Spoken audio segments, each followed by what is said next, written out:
Hello friends, so today we are gonna talk about death. मृत्यु क्या है? मृत्यु के बारे में सभी जानते हैं, कोई नहीं जानता है, दरअसल जानते हुए भी नहीं जानते हैं मृत्यु के बारे में। उसके ऊपर कई सारी बुक्स लिखी गई, बहुत ही ज़्यादा आकर्षक टॉपिक है। कई सारे लोग इसके बारे में पढ़ते भी हैं, सुनते भी हैं। और अनुभव करने की बात करें तो सभी को अनुभव करना पड़ता है, करना चाहें या ना चाहें, ये एक अटल सत्य है। मृत्यु के बारे में किताबें लिखी गई हैं। मैं मृत्यु सिखाता हूँ, ओशो की एक बुक थी, वो भी मैंने पढ़ी थी। उसमें भी ये बताया गया था कि जो जीवन और मृत्यु है ये एक ही सिक्के के दो पहलू हैं। जैसे ही जीवन शुरू होता है उसके बाद आप धीरे धीरे मृत्यु के करीब आते जाते हैं। और ये स्वीकारने की बात है, जो जीवन और मृत्यु, आप कहते हैं कि मृत्यु ही जीवन है, जीवन ही मृत्यु है, या फिर कहें कि जीवन ही जीवन है, कोई मृत्यु है ही नहीं। हम केवल like it's just like changing the clothes, you are just changing your body. It's just the biggest operation and you are changing your body and nothing else. You already have your subconscious mind, you already have your soul, and nothing else changes but only the body changes. तो बस यही बात है।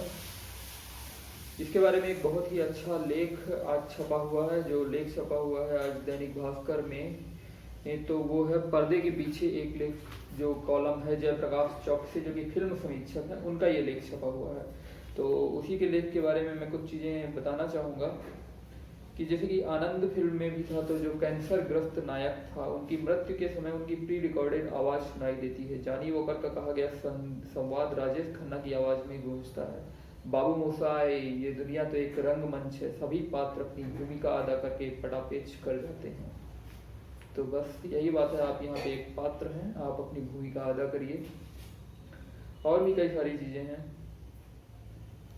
युद्ध के समय देश का सफल नेतृत्व करने वाले विंस्टन चर्चिल की शव यात्रा के समय उनके जीवन काल में दिए गए भाषणों का प्रसारण हुआ। विंस्टन चर्चिल एक बहुत ही अच्छे वक्ता थे, बहुत ही प्रखर वक्ता थे, वो बहुत अच्छा बोलते थे। उनके स्पीचेस आपको सुनने चाहिए अगर आप पब्लिक स्पीकिंग के फील्ड में आ रहे हैं, आपको पब्लिक स्पीकिंग सीखनी है तो। इसके अलावा एक और चीज़ है कि अमेरिका में पीटी बर्मन नाम का एक व्यक्ति हुआ जो तरह तरह के तमाशे रचकर धन कमाता था। तमाशे रचना जैसे एक बार उसने बंजर जमीन पर कौड़ियों के नाम खरीदी, बंजर जमीन बहुत सस्ते में खरीदी, और काबुली चने पानी में भिगोकर जमीन में गाड़ दिए, और चने के ऊपर उसने एक प्रतिमा रख दी। कुछ दिनों बाद वह छद्म नाम से पत्रकारों को उसने आमंत्रित किया। काबुली चने और प्रतिमा बाहर आ गई और इस पवित्र जमीन को खरीदने के लिए भीड़ लग गई। और उसके अलावा भी उसने किया, लोहे और सीमेंट का सर्कस बिग टॉप बनाया, जिसमें 12 महीने सर्कस का तमाशा जारी रखा जा सकता था। पीटी बर्मन ने ताउम्र स्टंट खड़े करके धन कमाया। उम्र दराज होने पर भी उसने पत्रकारों से निवेदन किया कि वे उसकी मृत्यु के बाद क्या लिखेंगे, मृत्यु से पहले ही यह प्रकाशित कर दें तो उसे अच्छा लगेगा। ये बात होती है, कई जगह ये कन्वेंशन मनाया जाता है कि आपके मरने के पहले ही एक ऐसा आयोजन किया जाता है कि उस दिन आप मर गए हैं और सभी लोग इकट्ठे होते हैं और फिर आपके मरने पे जो स्पीच दिए जाते हैं, सभी लोग अपनी अपनी श्रद्धांजलि व्यक्त करते हैं, अपने स्पीचेस देते हैं। इंडिया में ये इधर तो मैंने नहीं देखा है, पर मैंने कुछ मूवीज़ में ज़रूर देखा है। द वेदरमैन मूवी में भी मैंने देखा था। वेदरमैन एक बहुत अच्छी मूवी है, आपको देखनी चाहिए। शायद उसमें निकोलस केज रहता है। हाँ, तो इसी तरह श्रद्धांजलि लिखने के बाद अर्नेस्ट हेमिंगवे की अगर हम बात करें तो अर्नेस्ट हेमिंगवे की मृत्यु के समाचार भी 2 बार प्रकाशित हुए। पहली बार हवाई दुर्घटना में उनकी मृत्यु का समाचार मिला, पर ऐसा हुआ नहीं था क्योंकि वे हवाई जहाज से कूद गए थे और झाड़ियों में बेहोश पाए गए थे। और दूसरी बार यूरोप के देश स्पेन के गृह युद्ध में वे मात्र इसलिए कूद गए थे कि उस देश की भाषा में मौलिक अपशब्दों का अंबार था। अधिकांश देशों की गालियों में केंद्र महिलाएं ही होती हैं। बहरहाल अर्नेस्ट हेमिंगवे एक खंदक में बेहोश पाए गए, तब भी नहीं मरे थे।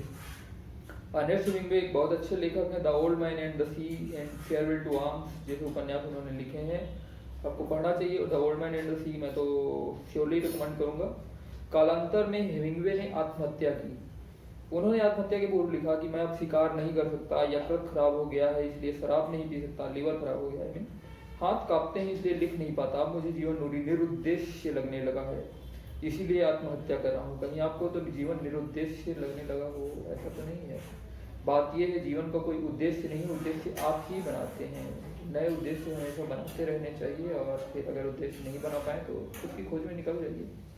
ये ऑप्शन हमेशा खुला हुआ है और खुला ही रहेगा। इस जन्म में ना सही, अगले जन्म में सही, कभी न कभी तो आपको निकलना ही पड़ेगा। बहरहाल हम आगे बढ़ते हैं। तो लंदन के अखबार के विशेष विभाग में लोकप्रिय व्यक्तियों के समकालीन लोगों से मृत्यु पूर्व श्रद्धांजलि लिखा लेता था। मतलब अखबार का विशेष विभाग है जो मृत्यु पूर्व ही श्रद्धांजलि लिखा लेता था कि उन्हें कैसा पसंद है या किसी भी तरह से। ये एक तरह से बहुत सही आइडिया है। दो प्रतिद्वंदी डॉक्टर थे जो एक दूसरे की प्रतिभा के कायल थे, एक दूसरे को बहुत ज़्यादा एडमायर करते थे, परंतु सार्वजनिक रूप से अभिव्यक्त नहीं करते थे, क्योंकि सार्वजनिक रूप से एक राइवलरी टाइप से चलती है, एक कंपटीशन चलता है। संपादक की प्रार्थना करने पर उन्होंने एक दूसरे की श्रद्धांजलि लिखी और जिसकी फोटोकॉपी एक पत्रकार ने गोपनीयता की शर्त पर दे दी। इसे पढ़ने के बाद उनमें मित्रता हुई। ऐसे अग्रिम श्रद्धांजलि एक सेतु बन गई मित्रता का। कहा जाए जब भी कोई मरता है तो उसके बारे में अच्छी बातें ही बोली जाती हैं, अच्छी बातें याद की जाती हैं, क्योंकि जो चला गया तो चला गया, उसके बारे में जो अच्छी बातें हैं वही याद करिए और प्रेरणा लीजिए। शेक्सपियर के एक नाटक में एंथनी नाम का एक पात्र अपने दिवंगत मित्र सीजर को श्रद्धांजलि इस तरह देता है कि आवाम मर गए व्यक्ति के प्रति आदर से ओतप्रोत होकर अन्याय के खिलाफ क्रांति कर देती है। ये एक नाटक में था, ये असल जीवन में भी साबित हो सकता है। हालांकि कई बार किसी के मरने के बाद बहुत सारे दंगे भी होते हैं। कभी भी कुछ लोग यह जानना चाहते हैं कि उनकी मृत्यु के बाद उनके मित्रों और शत्रुओं के क्या विचार होंगे। प्रायः मृत व्यक्ति को बुराई नहीं की जा सकती। ताराशंकर बंदोपाध्याय के उपन्यास आरोग्य निकेतन एक नाड़ी वैद्य का जीवन प्रस्तुत करता है। नाड़ी वैद्य की बात करें जो हिंदुस्तान में होते हैं, मोस्टली साउथ इंडियन वाले नाड़ी वैद्य, तो जो मृत्यु का समय जान लेते हैं परंतु मरीज को नहीं बताते। नाड़ी वैद्य जान लेता है कि स्वयं उसकी मौत ही नजदीक है। इस क्षण का विवरण इस तरह से है। मौत पैर में पायल बांधकर गांव की सीमा में आ गई है। पायल की आवाज बढ़ गई है। आप पायल की आवाज नहीं सुनाई देती है। शायद मौत सिरहाने खड़ी है। मिर्जा गालिब का शेर है, मौत का एक दिन मुअय्यन है, नींद क्यों रात भर आती नहीं। ये था नींद क्यों रात भर आती नहीं, जयप्रकाश चौक से, जो कि फिल्म समीक्षा के द्वारा लिखा गया लेख। Death is very interesting topic, death is the ultimate truth. उम्मीद करते हैं कि इसे अच्छी तरह से हम जब भी हम डेथ से या मृत्यु से जब भी सामना हो तो उसे एक अच्छी तरह से अंगीकार कर पाएं। भय तो होता ही है, पर भय से आगे बढ़िए और खुद को अगर आप इस शरीर से अलग देख पाएं किसी तरह से, तो मृत्यु का जो ये भय है वो चला जाएगा। मैं एक विवरण कहना चाहूँगा कि जीसस की घटना है। जब जीसस को सूली पे चढ़ाया गया, क्रॉस पे चढ़ाया गया जीसस को, तो उसके बाद भी वो बोल रहे थे कि इन्हें माफ़ कर देना। कोई इतने दर्द में कैसे माफ़ कर देना ऐसा बोल सकता है। तो ये तभी हो सकता है कि जब वो खुद को अपने शरीर से अलग देख पाए। आप भी खुद को अपने शरीर से अलग देख सकते हैं, बस खुद को ऑब्जर्व करने की ज़रूरत है। आप अपने शरीर को ऑब्जर्व करिए, खुद को ऑब्जर्व करिए। जैसे कि आप कुछ भी कार्य करते हैं, सांस लेते हैं, सांसों पे ध्यान केंद्रित करने को जैसे बोला जाता है। कई तरह की मेथड्स हैं।